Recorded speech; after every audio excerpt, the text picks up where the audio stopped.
Ay, damang-dama ang Pinoy! Pride pa rin! Yoo!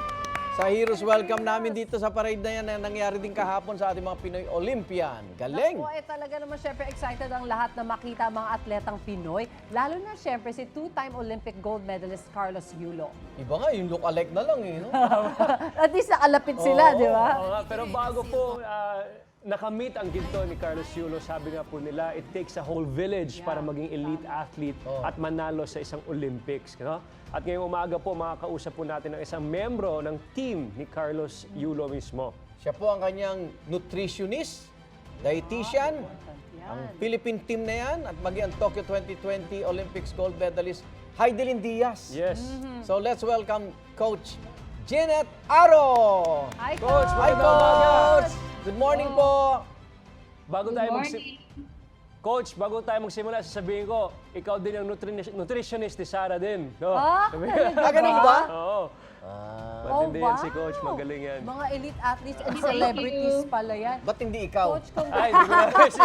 Minsan nagpa-tips ako dyan kay Coach Aro. Magaling yan si Coach Coach, Aro. first of all, syempre, congratulations din sa'yo. Kasi Naman. kasama ka din dyan sa Congratulations. pagiging elite athletes nila. Kamusta naman? Nakapagpahinga na ba kayo from the Olympics? Ito po, medyo may jet lag pa rin. Kuya, oo. At Coach, of course, pinag-usapan po namin yung naging diskarte pagdating sa nutrition ni Carlos Yulo, no? Can you take us through what was his nutrition like? And of course, na-viral din yung tungkol sa carbs niya, no? More kanin daw para kahit nasa Paris. Can you take us through that process? Oo. Actually, yung kasing picture na yon that was taken on his second competition day, yung sa finals ng vault.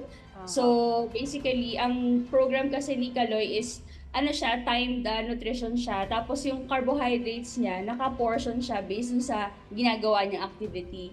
Yung meal na yun, na mukhang marami yung rice, that's specifically designed to give him fuel for the upcoming activities. Pero hindi sa lahat ng meals niya, ganun karami yung rice ang kinakain niya. Depende. So very specific talaga yung portions ng meals na binibigay ko kay Kaloy. Depende dun sa activities na gagawin niya for the day and also dun sa timing nung in between the meal and the actual training or competition niya. So Ayun. it varies talaga. Carbo Kung nung time na yun, kanin is life kay Kaloy, sa ibang athlete po, paano?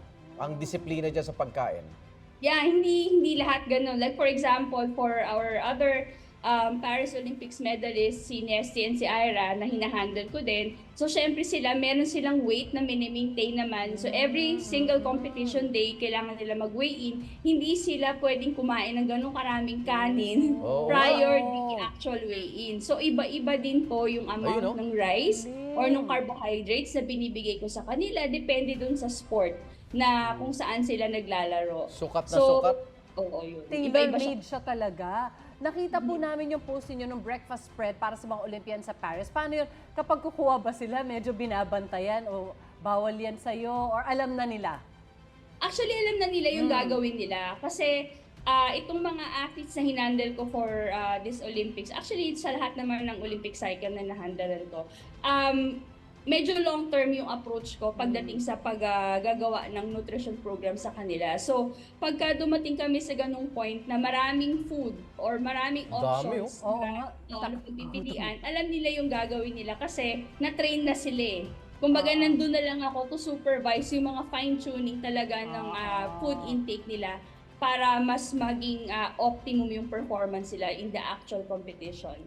Galing.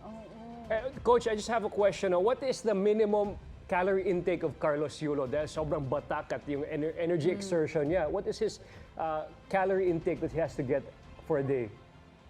Yeah, on a light day, kunyari konti lang yung volume ng training niya, nasa 1,800 to 1,900 calories yung binibigay ko sa kanya. Pero pagka heavy day siya, umaabot siya ng mga 2,400 to 2,500. May bonus. And to think elite athlete na yan, but I think a lot of people consume calories like that on a daily basis na hindi naman nag-expend ng ganyang karaming Hindi na energy, binibilang. no? Oh. Oo. So depende din sa sport, Coach, no? Of course, depende sa activities. sport. Kasi kung tipong, kunyari, nagmamarathon, kunyari, siya, endurance athlete, mababa masyado yung calorie prescription na yon para sa isang endurance athlete naman na talagang kunyari tumatakbo ng mga 2-3 hours a day, kulang yun. So hindi siya appropriate para sa ibang klaseng athlete. Okay. Coach, Sige. boss, nakita din namin na coach yung talagang viral na chocolate muffin doon sa Olympic Village. Masarap ba talaga yan? Yan totoo, Healthy ba yun? Coach. Hindi siya healthy. Hindi siya healthy. Kasi mataas talaga yung fat content ng muffins. Pero yes, masarap siya. Tinikman ko siya. Actually, doon nga sa post na ginawa ko siyang joke. Tinilagay ko yak. Kasi para hindi nila kainin. Pero it was a joke. Pero masarap talaga yung muffin na yon. Very moist. Matamis siya. Pero may ilang athletes kasi who expend so much calories. Kung kaya, pwede silang kumain ng Pwede. muffins. Pwedeng mag-fit yung muffin na yon sa diet nila. Ito, But not for our, lighter weight class athletes. It would be very difficult for them to maintain weight if they would eat that. Ito pa, Coach, muffin. mag-explain ka rito sa Pinos na naglalaga ng pagkarami-rami itlog sa Paris at mukhang i-deliver nyo sa mga Olympians natin. Gaano po kahalaga yung itlog na yan sa kanilang diet? Ayan, oh. Actually, The best yan. yeah. Yung itlog na yan, dun yan sa training camp namin sa Meds. That was like 4 weeks before the actual Olympics in Paris. So, naglaga ako ng itlog kasi yung egg selection namin dun sa hotel kung saan kami nakatira, ano lang siya, ang option lang namin sometimes sa scrambled egg, minsan naka-omelette. So, okay. may mga athletes kasi ako na boiled egg talaga yung hinahanap nila sa umaga. So, I was forced to do it myself kasi Uy, hindi good. kayang i-accommodate ng hotel na magluto ng eggs in the morning dun sa kitchen nila. So, ako na yung nagluto. Sabi ko, kaysa wala akong mapakain dun sa athletes, sige, gawan ko na lang paraan, lutuin ko na Ang lang yung egg galing. on my Ayan. food. At syempre, pag nanalo sila, pwede naman nilang kainin yung medalya. Kinakagat eh. Chocolate din pala. Maraming iron content yun. Ako, Coach, bukod kay Kaloy naman, ikaw din po ang nutritionist ng isa sa nating Olympic gold medalist na si Heidelin Diaz. Ano naman ang pakiramdam? Parang yung mga atletang hinahawakan mo ay nagiging mga Oo nga. medalist natin.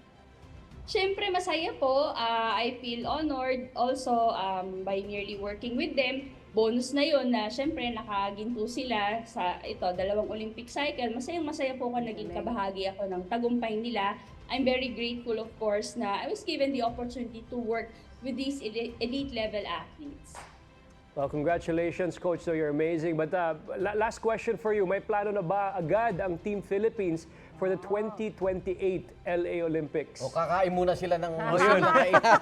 Mag-fiesta muna. Their nutrition, alam niyo po, sabi ko, sige, mag-break muna. Ayun.